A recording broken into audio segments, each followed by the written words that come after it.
of the date. It's got to be August something, hasn't it? And we have story time this morning. So let me see. Story time. We could tell so many things. There are so many stories to tell. But we've had so many emails over the years from people who talk about taking photographs. They see orbs or they see things on a photograph that weren't there. People are often asking me, and in fact what started me thinking about this story that I'm going to tell you this morning is because somebody actually wrote in on Thursday and said to me, you know, I have a photograph, we took a photograph, and all of a sudden I saw my mother's face on the photograph. She's been gone for many years. How is that possible? And we have so many people, I have so many people asking me this same question. And of course, you know, sometimes it can literally be that you don't have a good camera. Sometimes it can be that the sun has got into the, whatever it is, the aperture or something. Sometimes it can be the fault of the camera, or just maybe you're just a lousy photographer. But very, very often it is, in fact, real. It's called, what is it called? I forgot what it's called. So anyway, I should just keep going.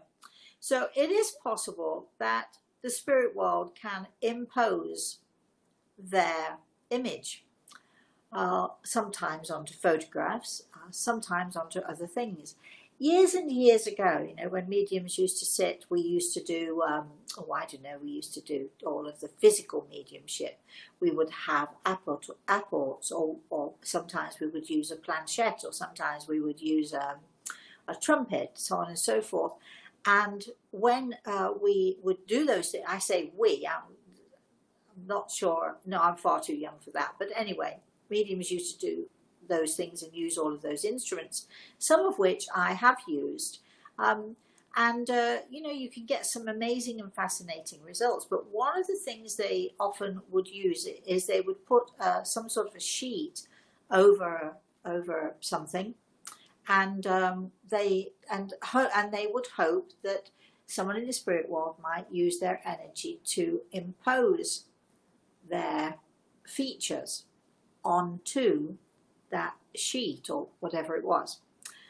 So it's transposing has been something that in my world, in the world of mediumship, in the world of spiritual development and so on, transposing has been something that we've known about for a long time. And it is sometimes real and sometimes imagined. So I'm going to tell you a little story now. I've got to go back a few years to do this. And I was living in England at the time, and my sister came to visit with me. And at some point during the conversation one evening, she said to me, so come on, show me how it works, this, you know, what you do. And show me how to meditate. I want to learn all this stuff. Show me how it works. I was taking classes at the time. I was having students and I was teaching them about healing, and it was just prior to my opening my healing centers. And so my sister was very, very interested in you know, what I was teaching and how it worked. And this was probably the first time that she'd actually really shown an interest. You know, before she talked about it, she'd never disbelieved. She'd never disbelieved that I was able to do these things. It was sort of a given. You know, she'd grown up with me. I've always been strange, so she grew up with me, sort of understanding and expecting that there was something weird going on with me. But this was the very first time that she said to me, go on then, show me. Now it happened that I was sitting on the sofa, and my sister often used to like to sit on the floor with her legs crossed and sort of just hang out. So she was sitting on the floor next to me. So I said, oh, well, okay, you've got a great position there. I'll show you, you know, how to meditate if you like. So I was sitting there, just close your eyes, hands palms upwards on your lap. I was showing her how to sit, how to breathe, And, you know, she was sort of slowly doing this. She was quite into it. She wanted to do it. She wanted to experience it.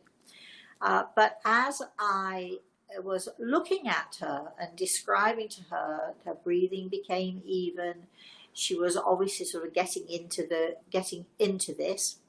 And as I looked at her, I got the biggest shock. I won't say the biggest shock of my life, but up to that point, perhaps one of the biggest shocks of my life. Because as I looked at her, I saw my father's face. And my sister looks absolutely nothing like my father. My sister looks like my mother. As I looked at her, her face, the whole of her face, the whole of her head was sort of this, almost like a white shroud over her head. I know it sounds like I'm being dramatic, but I'm not. There was this white shroud over her head. And yes, let's just take a break from the story for a moment. So let's go back to good morning, everybody. First, I'd like to say good morning to my spirit guide, Greg. I know I've got you on a cliffhanger here, haven't I? Let's say good morning to my spirit guide, Greg, who is, as always, standing to my right side. I would like to say good morning to Chris, who's helping us with our story time this morning. Say good morning, Chris. Good morning, everyone. You liking this story so far, Chris? Oh, come on, let's get on with the Rosemary. Everybody's on the cliff. And I would also like to welcome all of you to our story time this morning. We will be having a Q&A later on. If you are not an English-speaking person, if you please write your questions in English. Go to Google Translate. I know Chris has put something up there so that you'll know to do that. Oh yeah, yeah, do you want me to get on with this story? Shall I continue? Yeah, okay then. So, all right, so once upon a time, and as I've just said, once upon a time, it was all good stories must begin. I was with my sister, and here she was doing her meditation.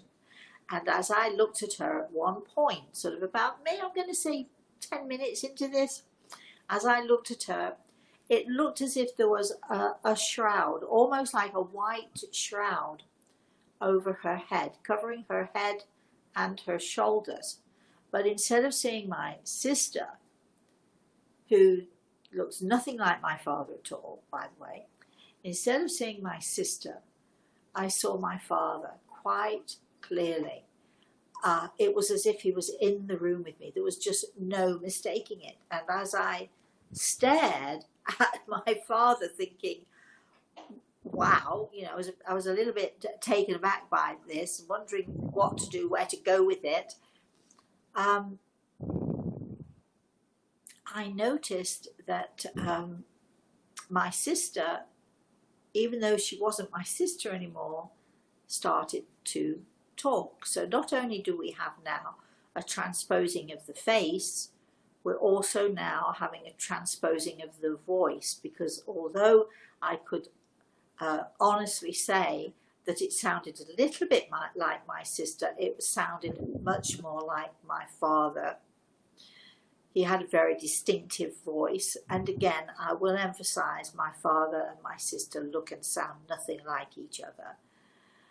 And my father began to talk, first to say hello, and then, just different things he was talking to us about.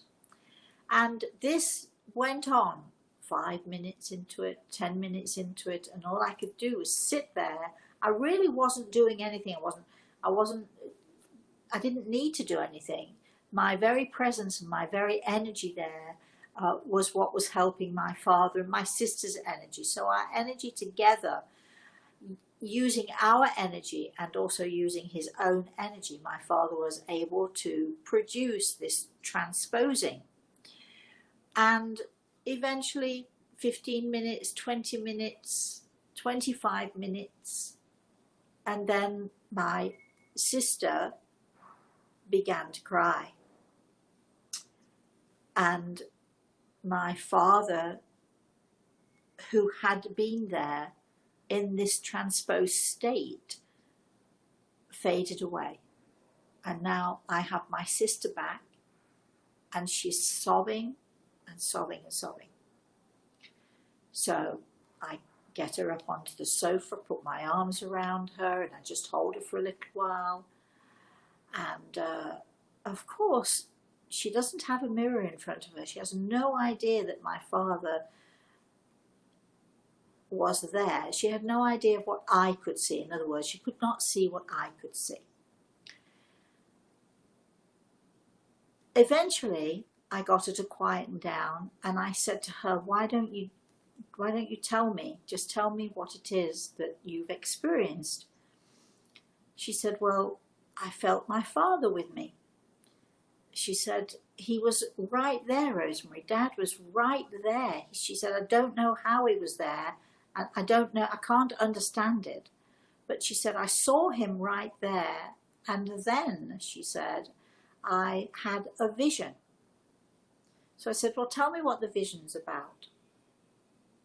She described a family in a car. She described a blonde-haired boy. She said, I'm pretty sure it was Duncan, that's her son. He was, I'm going to say he might have been 8 at the time, 8 or 10 at the time. And she said, I saw him in this car. The car was going up a mountainside, and his father was in the car with him. Duncan's father was in the car with him. And there were other people in the car. They were going up a mountainside. And all of a sudden, it was almost as if there was an avalanche. All of these stones came crashing down. All of these rocks and stones came crashing down the mountainside and completely crushed the car. She was so frightened by it. She was so terrified by what she'd seen, and which is why she had sort of come out of this, what I could only say was a sort of a trance state, and she'd begun crying because she'd seen this horrible, horrible thing happen to her son.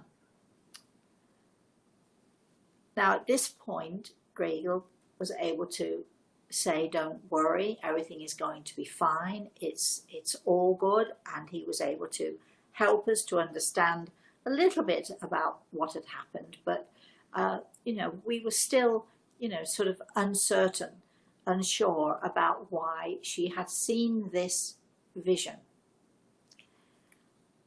However, we had another glass of wine, we talked about things. For the next few days, we watched Duncan carefully. We were nervous about if anything was going to happen or not happen. Obviously, we were unsure. Were we being told something that was going to happen, or were we just? Was Madeline just? Well, my sister, was she just?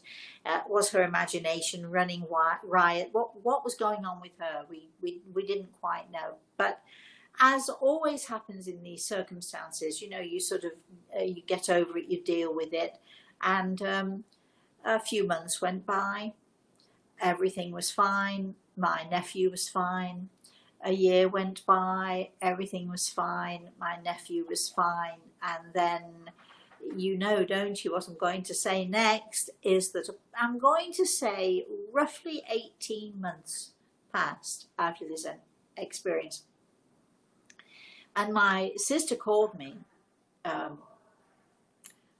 there's been a car accident.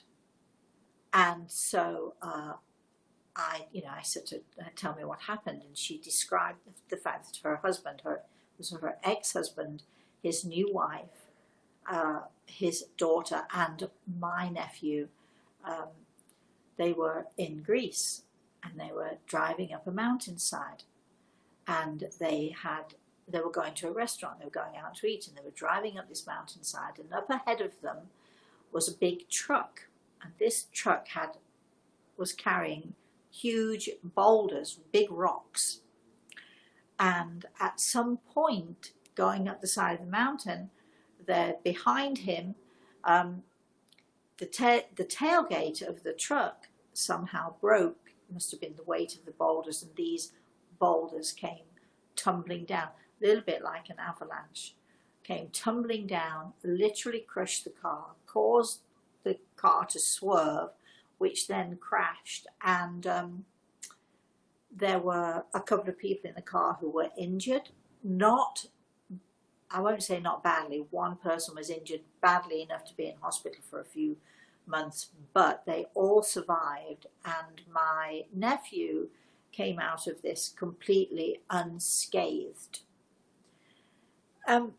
It was obvious that what we had seen 18 months prior, what my father was telling us 18 months prior, was something that not only had he seen, not only he'd known that it was going to happen, but he was telling us, I think, because he was saying, you know, this is going to happen, but don't worry about it. Now, at this point, amazingly, my sister had completely forgotten all about that experience. And as she's telling me this story, I immediately then related the story to the time when my father transposed himself over using my sister's body. And I said to her, well, that's exactly what Dad said. And she had, at this point, it had completely gone out of her head. She's, what are you talking about? And I said, do you remember about 18 months ago when we had that experience with Dad? And all of a sudden, she remembered, and she, oh my goodness, he was obviously telling us so that we, you know, that we would understand it. It was something that was meant to be, but everyone survived, and it was okay. And I said to her, do you remember then when Gregor told us that it was going to be okay, that it was all right, that, you know, that everybody would be okay? She said, yes, I do. And somehow, and I think it meant a lot more to my sister, because, you know, when you are divorced, when you sort of have one parent in one place, another parent in another place, I think you do tend to worry about your children a little bit more anyway, because, you know, it's not like you're a family unit where you can all protect in the same way. And I think for my sister, you know, the fact that her ex-husband used to take his sons, all of his other children away and go away, for instance, I would not have been happy with my daughter, 10 years old, going off to Greece with somebody else, albeit somebody, you know, her father. I would not have been happy about it. I would have been worried every minute of the day. And so, you know, sometimes there are situations that we have no control over. And I think what my father was saying to my sister is, look, you know, your son is often in situations, we're all in situations where we have no control, but that there are things in life that are inevitable. We come across them. There's nothing we can do about them. But I think he was saying to my sister, but please don't worry, because I've got him. I'm keeping him safe, and it's okay. And it's amazing to me, you know, we talk about the future. We talk about things happening in the future. Can people honestly really see into the future? Well, this story tells you that, yes, actually, we absolutely can see into the future. And it also tells us that, yes, there are absolutely certain things that happen in our lives, certain circumstances, certain situations in our lives that we can't avoid them. We might try, but we really can't avoid them. There are things that really happen that we have no control over whatsoever. That also begs the question. It's easy to have faith. Most of us, especially those of you who are joining me this morning, we all can put it, if I said to you, do you have faith? Do you have faith in God? We could all put our hands up and say, yes, we do. However, living our faith, trusting, is a hard thing to do. Living our faith every day and trusting that no matter what happens in our lives, no matter what happens, whatever circumstances that we come across, you know, it's difficult for us, isn't it, to live our faith, to always say, don't worry about it, it's in God's hands. Well, it's all very well unless it's your children, and then you really want to say, yes, but yes, I know it's in God's hands. I know we can't do anything, but really, can we do something? This story, I think, shows, first of all, that, you know, there are many of you out there who have perhaps seen or glimpsed in the way of transposing. You have had that experience that you've seen something on a photograph and you've wondered if it could possibly be, or you've seen something, I have on more than one occasion, on actually many occasions, I've seen the transposing of a person in the spirit world. I've seen the transposing of a face. Sometimes you can see the transposing simply of a hand. When those in the spirit world use this transposing, use this to show themselves to us, it takes an enormous amount of energy and great effort. But when it's important to them, they'll do it. But we don't always see it. We're not always aware.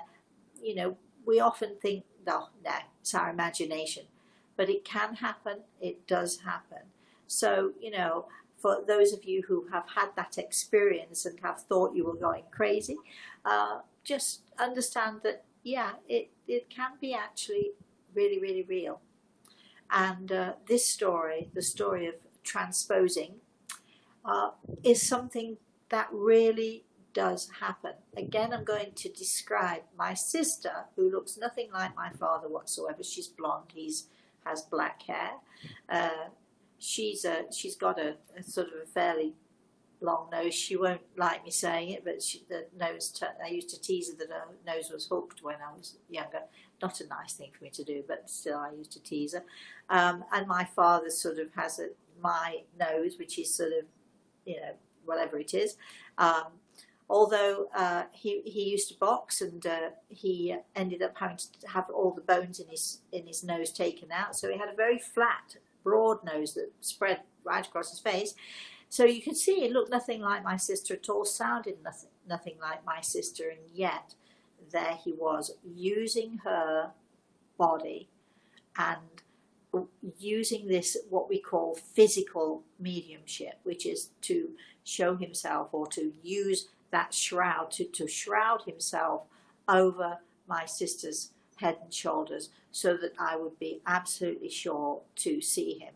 I have to say it was a bit of a shock to me, but again, for all of you out there who may have experienced something similar, or you may have photographs, or you may have, sometimes had a small experience of this one way or another, it's real. It's spooky, but not when you understand that everything is about energy. And so my father was using his energy to show himself to me, so that when my sister was able to talk about her vision, the vision that she had seen, that I could understand and relate exactly where it was coming from. It was coming from my father. Those in the spirit world, they love us, they care about us, they try to steer and they try to guide us in whatever way they can. And if there is something they want to give us a heads up about, they'll often try, either through our dreams or in the way that I've just talked about, they'll try to get through to us and let us know that sometimes there is nothing we can do to stop something from happening. However, hold on to your faith, live your faith every day, because whatever it is that happens is the right thing and the best thing, and is also very often inevitable. The end. That is the end of my story. As I tell my grandson, all good stories begin with once upon a time, and all good stories end with the end. I would love to hear your comments about that. I'm ready for your questions. Chris, did you like that story? I absolutely love that story. I don't think I'd heard it to the depth that you shared it today. No. Well, you can write about these things, but as I've said before, when you hear an author read the stories from their books, it's very different than actually reading it yourself. It happens that all of the stories in my books are true stories, but that was a story very specific to me and to my family, because very often my stories are about other people I meet and other people's experiences, but that was my own personal experience of connecting with my father, and it was very weird, but it was also very, very wonderful. Okay, Chris. Neil is on. Good morning, Neil. Neil says, "Hi, Rosemary from the UK. It was me who asked on Thursday about my mom's face appearing on a photo. It was a few months after she passed, and the image looked just like her, but Yes. younger. I still Yeah. have the photo." Well, Neil, I hope you liked the story, and I hope that it explained, some of what you're seeing with your mum's photo. So I hope you enjoyed that. Thank you for joining us this morning. And Cheryl's on. Morning, Cheryl. She said, "My cat appeared on a photo we took of his memorial candles. Even could see the same markings he had. I still have it and show people all the time." Fabulous. Transposing. You see, it really works. How lovely. Okay. So you have all kinds of people saying, happy Saturday and good morning and hello to you. Thank you. And a Michelle, happy Saturday, and hello to everybody out there. And thank you so much, all of you, for joining us. We love it, don't we, Chris? We love that people are so interested, and we love the questions that come in. We love the comments. We love all of it. absolutely. So Michelle's on. She says, Morning, Michelle. "Good afternoon. I was sorry I missed Thursday. I was in Blackpool. Does Gray Eagle have any thoughts on my healing business?" Um, Well, first of all, let me address the fact that if you missed Thursday's show, I actually watched it through for a particular reason, but I watched it through this morning because I knew that I'd said to everybody, I'm going to tell you a story about transposing, and I couldn't remember when I woke up this morning. I thought, now what did I say? So I had to I had to work through again. I found it on. You can find the story. You can find it on YouTube. You can find the show on YouTube. You can find it on Facebook, Twitter. You can find it out there, so you don't have to have missed it. Blackpool. Wow, nice. I bet you went to Blackpool Pier. Does Greg have any comments about your healing? And I can only tell you that he's suggesting just to have faith in yourself. Have faith in what you're doing, and keep going. Next, Chris, if I can just, before we go next, if I can just say, because we get so many people, I don't know how many people are on today with questions, but we often are inundated with questions and we don't get to read them all. So if you could sort of ask the one question, and if we have time at the end or we run out of questions at the end, then you can pile in with your second and even your third questions if you'd like to do that. But if you could just hold off, just to allow other people to have their questions, we would be very grateful if you could do that. Right, Chris. Pat is on. Is it Pat? Yes. Hi, Pat. Does Rosemary see me moving in the next year? Do I see you moving in the next year? I'm looking to Grey Eagle for this. Well, here's the deal. So Grey Eagle is, you know how they say often a picture tells us a picture's worth 1,000 words.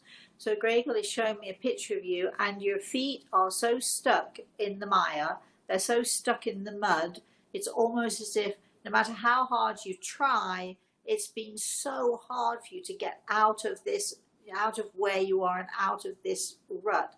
Do I see you moving in the next year? I think you'll have to perhaps wait a little longer than you would hope for. However, you need to either haul yourself out of that rut because you're your own worst enemy.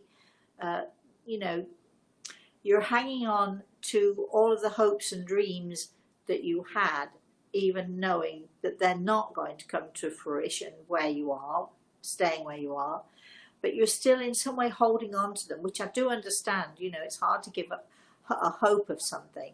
So I think you've got to work really, really hard, and you've got to force yourself out of the situation that you're in. And Grey Eagle is saying what you really need to do is to take a leap of faith. Easy for them to say, isn't it? Those in the spirit world.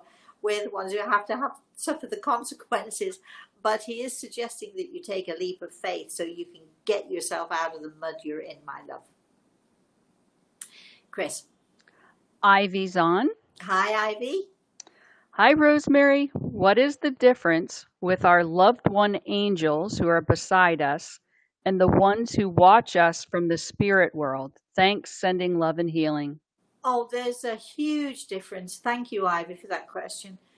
I love our little Ivy. Don't you love our Ivy, Chris? Absolutely. All right, there's a huge difference because, you know, when we talk about angels, and I think I did say last Thursday, we will be having our angel seminar in December, sometime in December, hopefully, where I shall talk more about angels, because there are lots of different types of angels. We have earth angels, we have our family in the spirit world who are often our angels or work as our guides. But when we talk about those spiritual beings, those beings of light, beings filled with light and love and glory, those angels that we associate with spirit, those, I should say, creatures, those entities, whatever it is you want to, however you want to describe them, they are phenomenal, they are beautiful. However,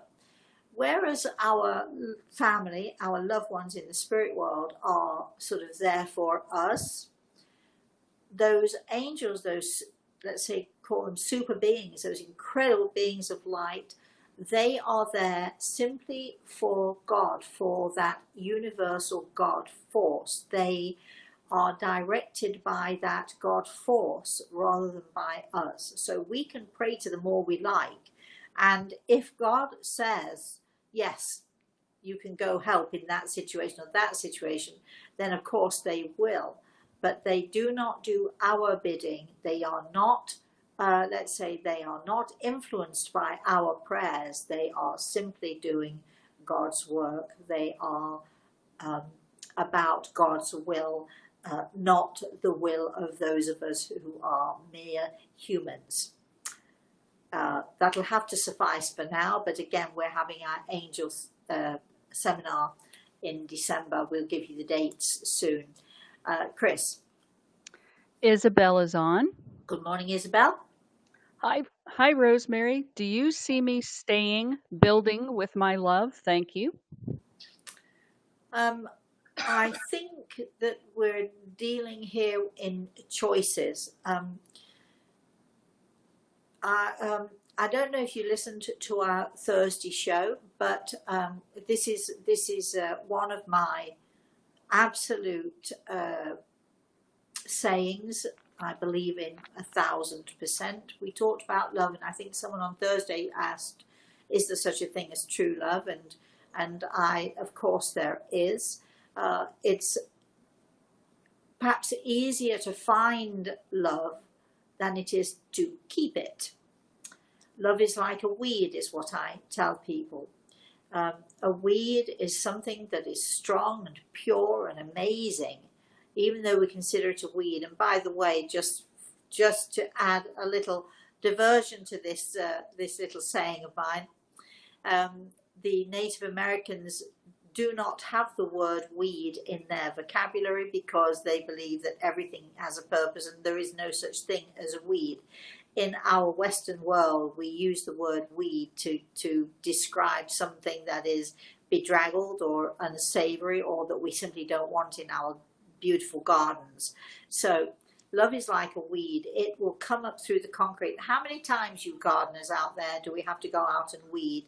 Would it be every week? Would it be every other day, especially in the summertime? They keep cropping up all over the place.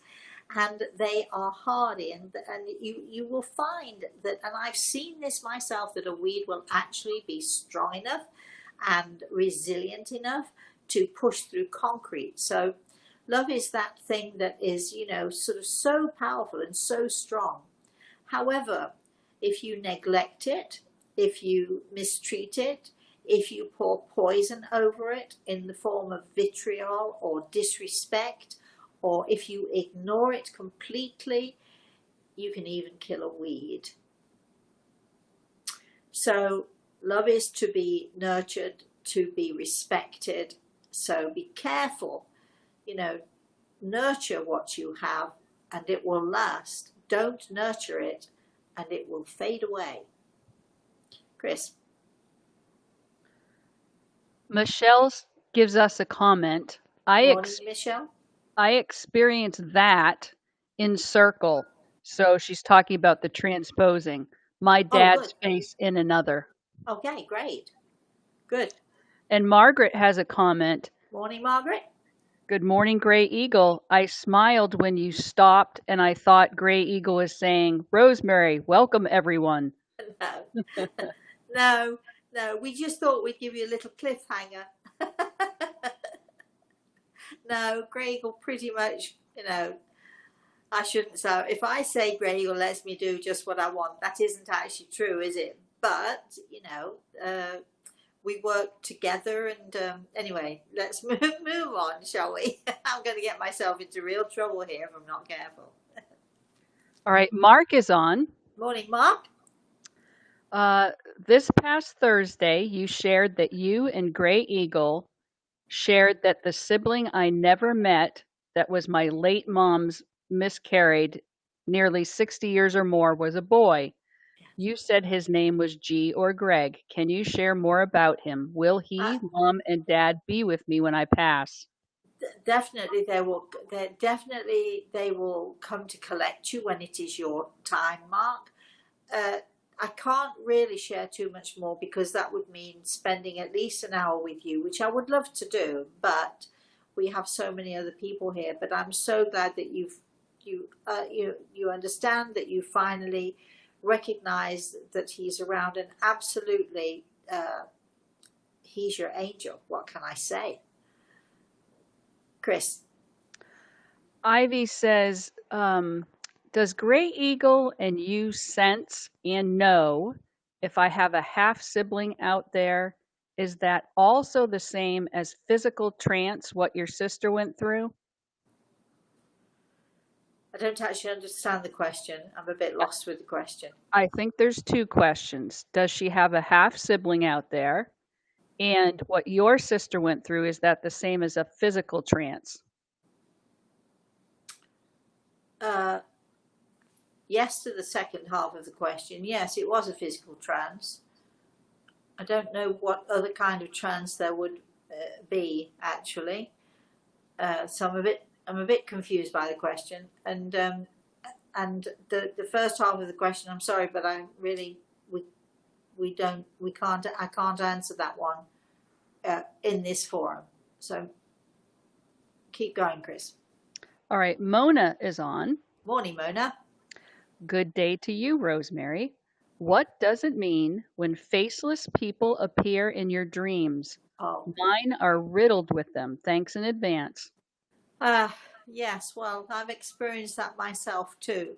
I don't think that they are faceless, actually, weirdly, because they look faceless to you. I think it's about the energy, and I think it's that perhaps you're not, for whatever reason, you're not able to see beyond, I hate to say the veil, but there is this, let's call it a veil for want of a better word to call it. There is this sort of thing that perhaps stops us, and I think it's our emotions, or it's our subconscious, perhaps not being as open, or being a little bit nervous about actually seeing further than.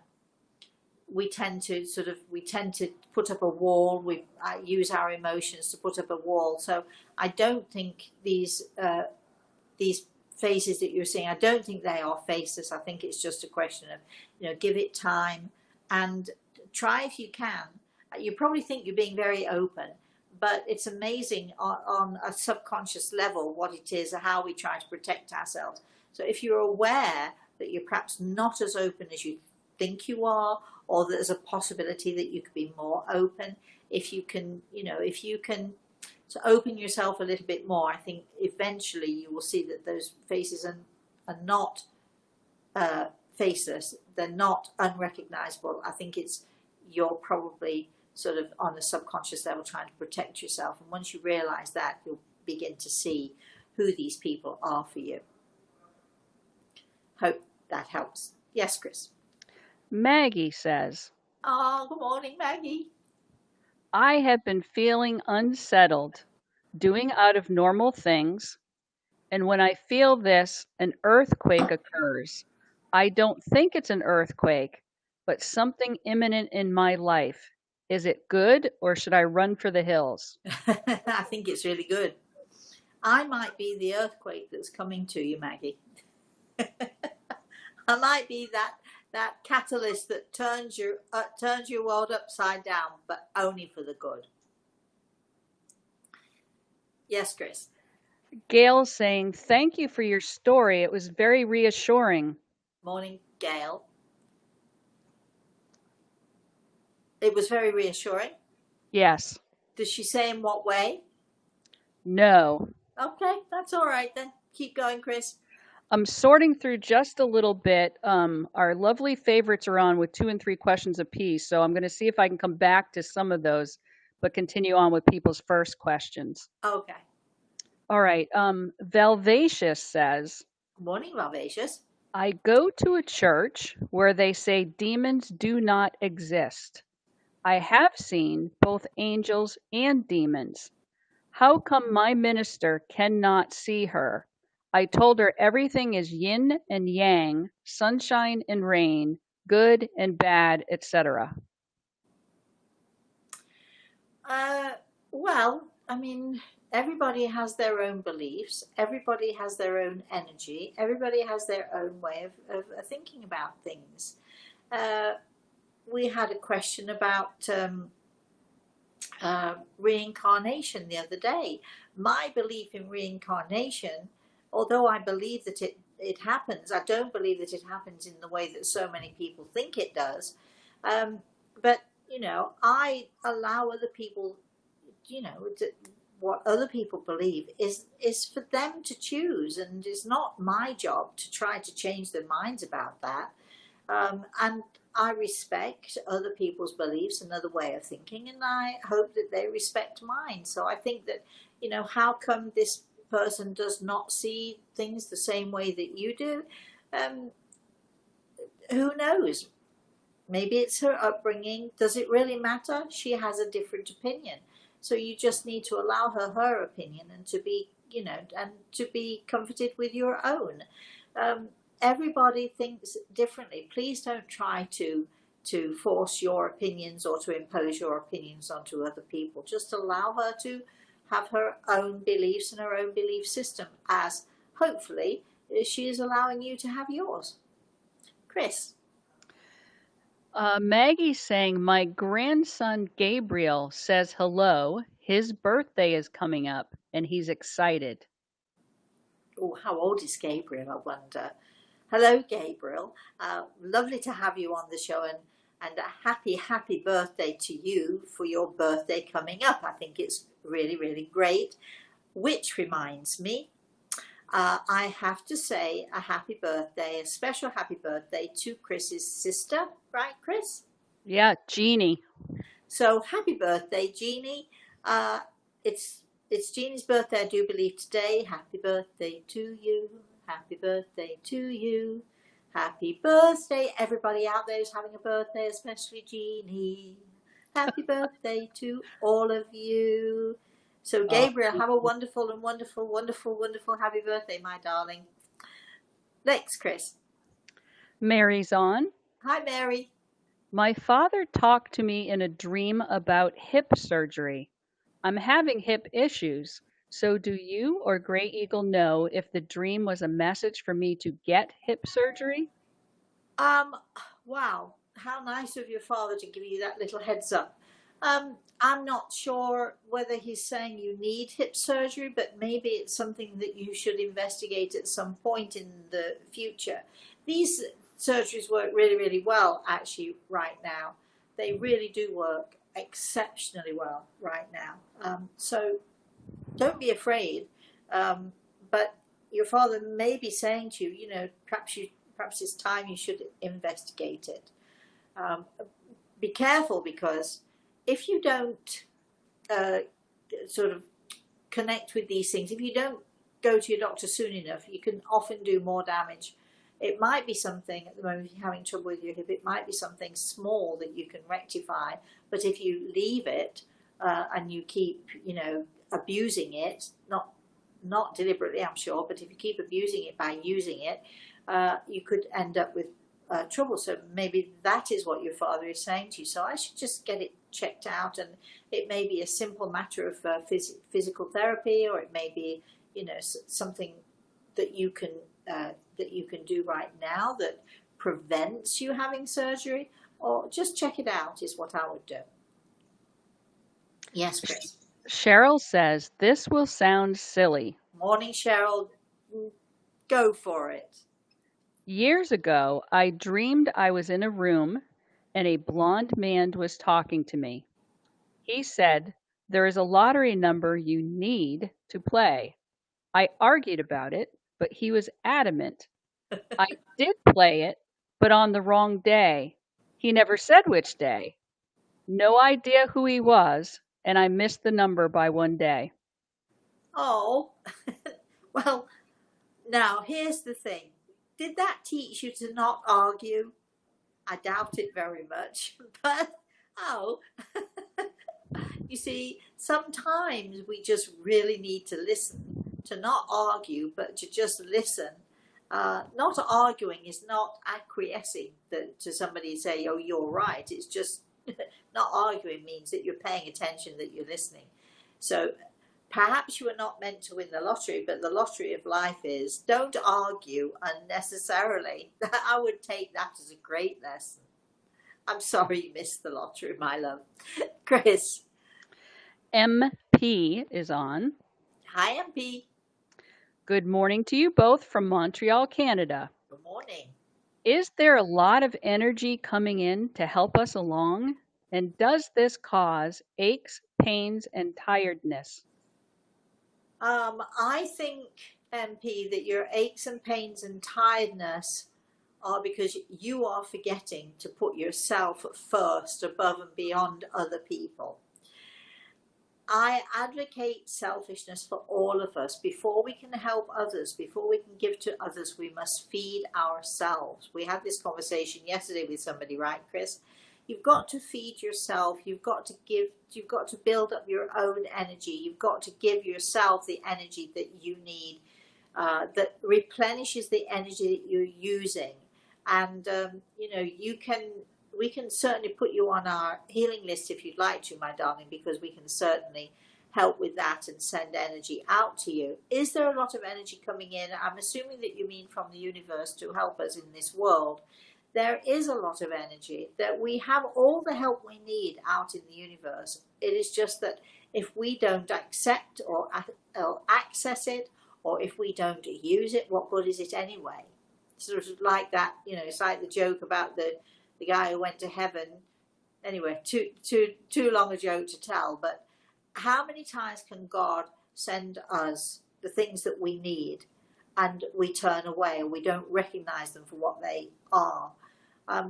We talked about love. We talked about love earlier on, and as I said, love is like a weed. It will grow anywhere, but you can even kill a weed if you try.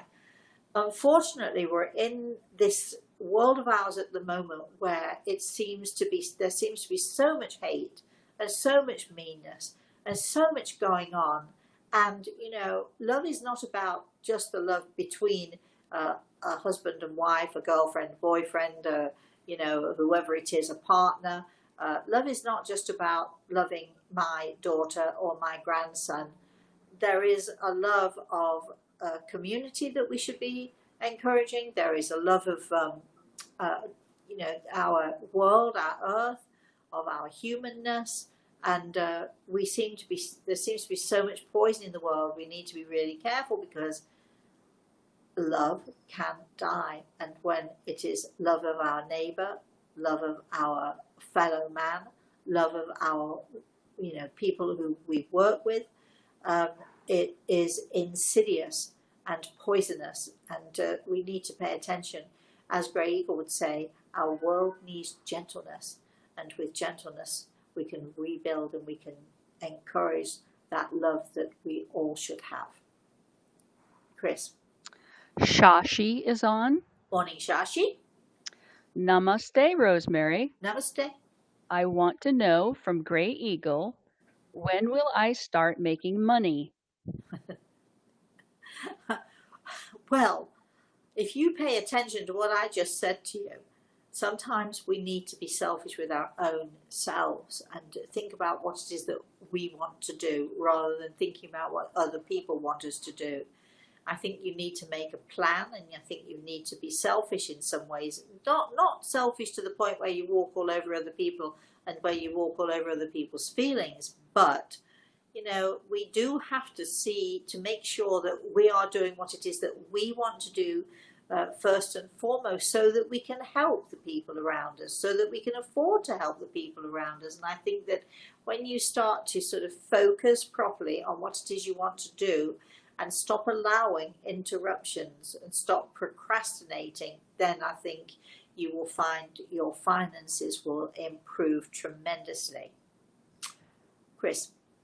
RT is on. Good morning, RT. Hi, Rosemary. Thank you. Any tips, please, on career? I think the answer to the previous question in some way applies. I do think you need to focus on what it is that you really would love to do. It's easy for me to say that because I do what I love to do. And I know that many, many people cannot afford to do that. But I think if you focus on either doing something that you might not love, but that you can live with and be enthusiastic about, will definitely help you to take that next step to a career. Everything is about attitude. And as you're working with other people, if they see that you have a positive attitude and that you're really doing your best and you're putting yourself out there, and also that you are helping others in their endeavors, I think your career will sort of, it will help it to blossom. But if we've got a negative attitude, even if we don't go into work and say, well, I hate doing this, it's in our energy, and people around us can feel it in our energy. We don't even have to say anything, but they can feel it in our energy. So, focus on having the right energy. Easy for me to say because I sit here and I'm loving what I'm doing. I know that, but you can do this if you want. Chris. Karen's on. She said, good morning, Rosemary and Chris, from Karen and Mom. Good morning, Karen and Mom. Good morning. Hope you're both doing well. All right, Ravi's on. Hi, Robbie. Wonderful story, Rosemary. Thank you very much for sharing this. I have a question. Do you think I should pursue for doctoral studies in religious and spiritual studies from Ivy League schools such as Harvard Divinity School? Should I pursue this? Well,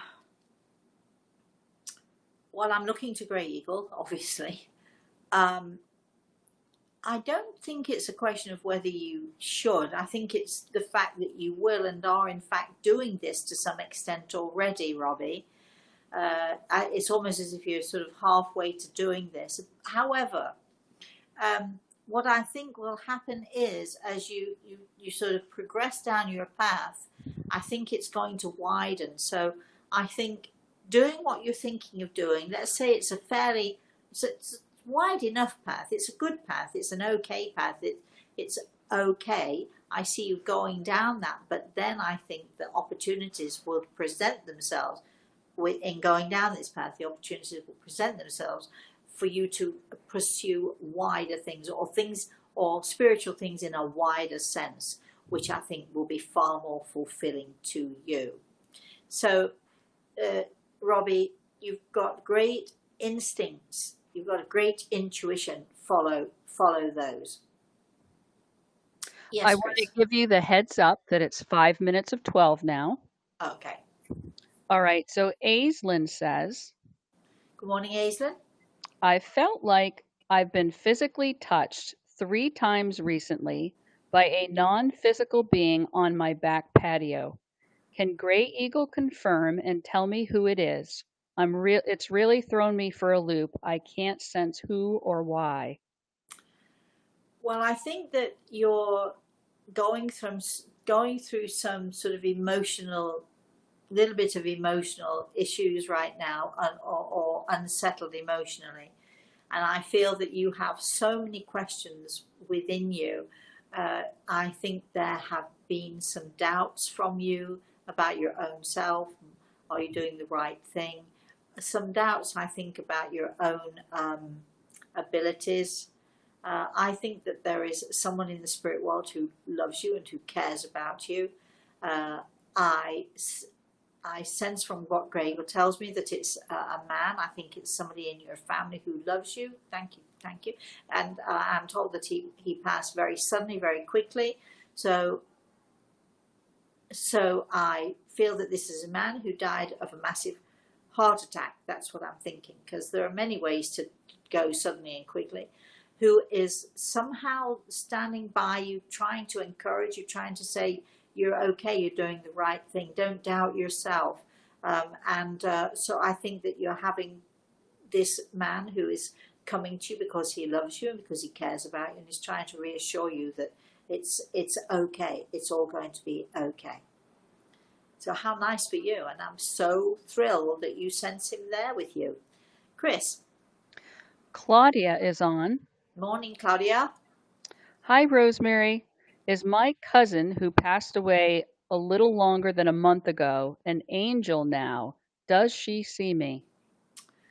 And I'm sure that she is an angel, in the form of that she is in heaven. Is she an actual angel? No.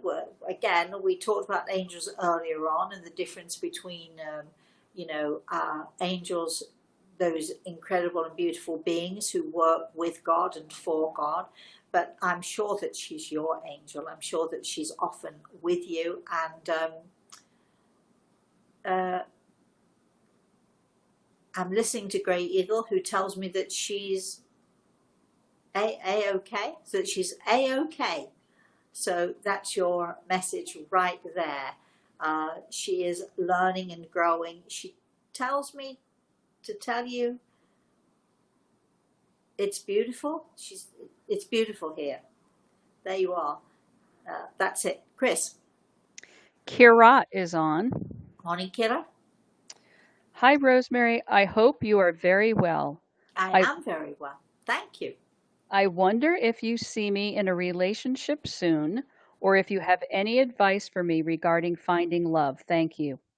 Um, Read Soul Signs. It's the best ever book. Read Soul Signs. It will tell you what to look for in a relationship. It will guide and steer you, and it will also explain to you how and the hows and the whys of what has been going on with you before, and the things to avoid and the things to look for in a mate. So Read Soul Signs. It's an amazing book. Somebody actually said to me, we talked about soul signs a few weeks ago, and somebody said, where can I find it and who is the author? So I'll have to admit that I am the author, and you can find it if you email me, rosemary@rosemaryaltair.com. We can let you know where to find it, or just go to lulu.com and you can order it on there. You can get it on Amazon. We have actually republished this book as a workbook. So rather than, the books that you can buy, for instance, on Amazon, you can get it there. The one that you'll get on Lulu, the one that I have republished, it has sort of blank spaces in it for you to write on, to you make notes on, and so on. But hey, you can always just use a pen and a pad to do it as well. So I think you need to be patient, and I think you need to be open. I think that you have had such heartache in the past that you are not so trusting, and I can perfectly understand that. But if you are judging people by past experiences, that's not going to help you, is it? So just be patient and try and read soul signs if you can. Be guided by that, but be guided by your heart, darling. It will happen, but love is not always easy to recognize. Stop looking for the, for the gorgeous creature who you just wow, and you know, handsome, beautiful, whatever. Listen to a person, listen to who they are, listen to what they are inside. Don't be fooled by appearances. That would be my biggest caution for you. Chris. Sina asks, Morning, Sina. Hi, Rosemary. Do you see me moving to the next level of my job?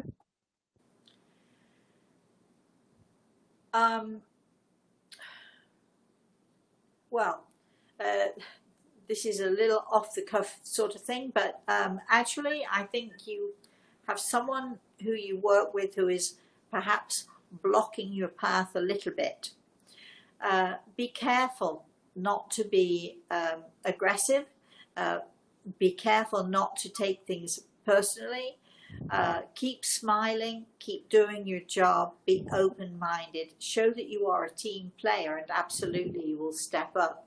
But if you try to do battle with this one person who seems to be standing in your way, you will lose. So step back, let go of the, don't be intimidated, but let go of the, the feelings of angst that you perhaps have towards this person, and try and move forward anyway. Be a team player.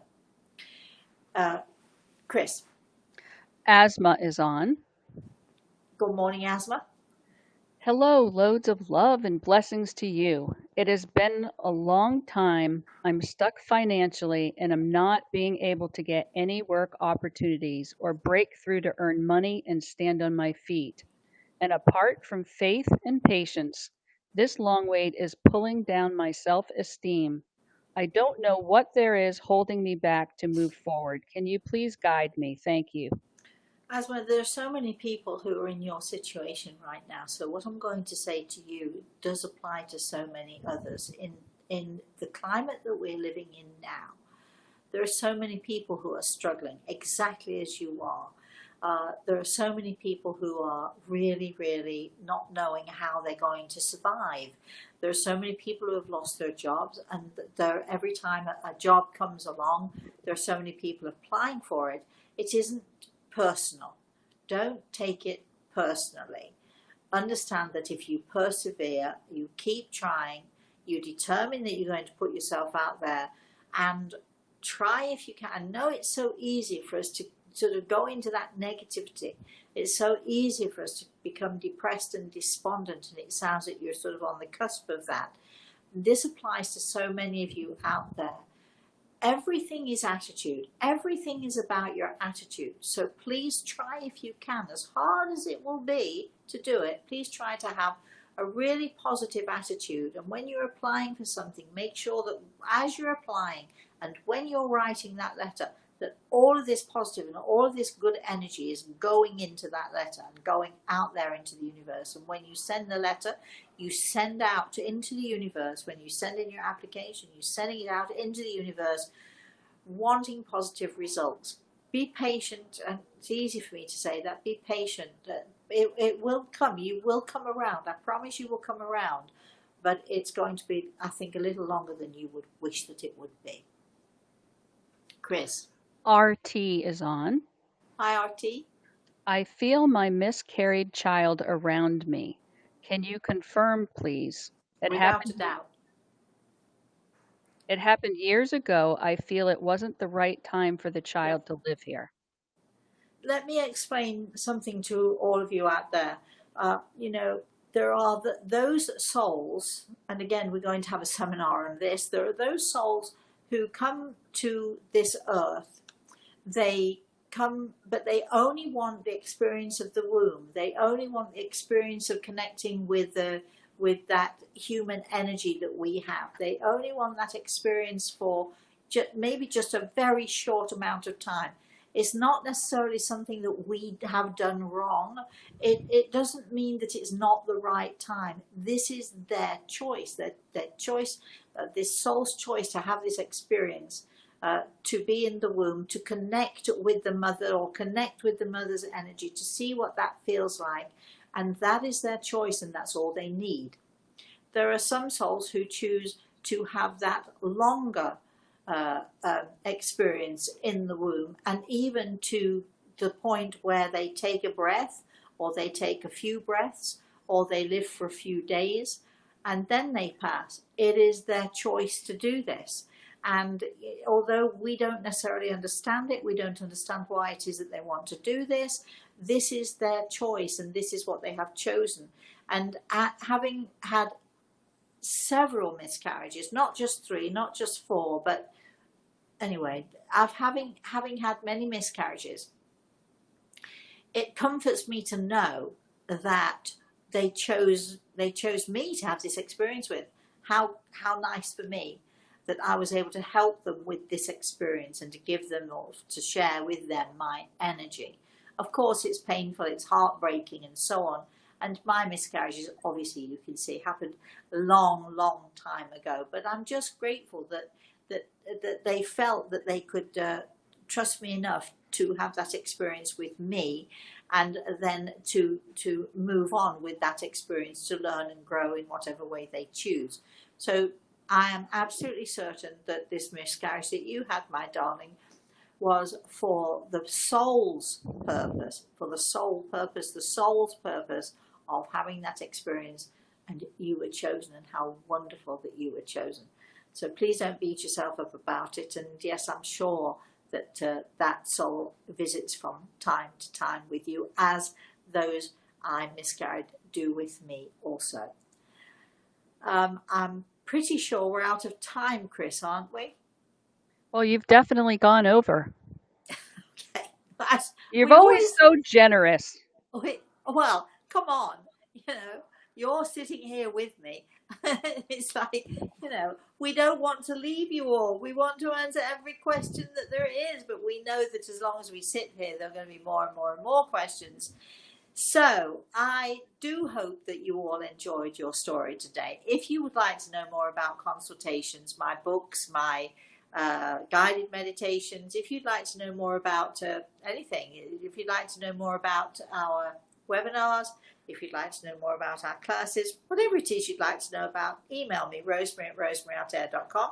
We will do our best to answer you. If we don't answer you immediately, please don't give up on us. If you haven't heard from us within, let's say, 10 days to 2 weeks, then just remind us, hey, did you get my email? Blah, blah. We'll do our very best to answer you as quickly as we possibly can. So we shall be back here next Thursday, as we always are. We will, as soon as my daughter, myself, and Chris have had a conversation. I have to talk to you about that, Chris. We need a conversation about how we're going to advertise our seminars, what we need to put out there. As soon as we've had that conversation, we shall be giving you not only the date of the seminar, but also we will give you the prices of the seminars. Our first one we're hoping to have for the 24th of October, so save the date. And we will be talking on that seminar, we'll be talking about mediumship, we'll be talking about how it works. Can all of us be mediums? What do we need to do? How does mediumship work? How does a medium work? Or rather, how do I work as a medium? We're going to be talking about all of that. We're going to be perhaps even giving some messages out there from the spirit world.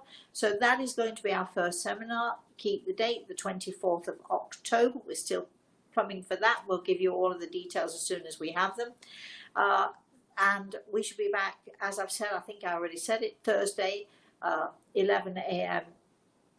Eastern Standard Time. That's 11 a.m. New York time, and I think it's 4 p.m. British time. I think it's 5 hours on. Anyway, we shall be there then every Thursday, and we shall be back next Saturday with another story. I wonder what it will be. I wonder what the story is going to be this time. Oh, let's have a spooky one. Shall I tell you a spooky, really spooky story next week?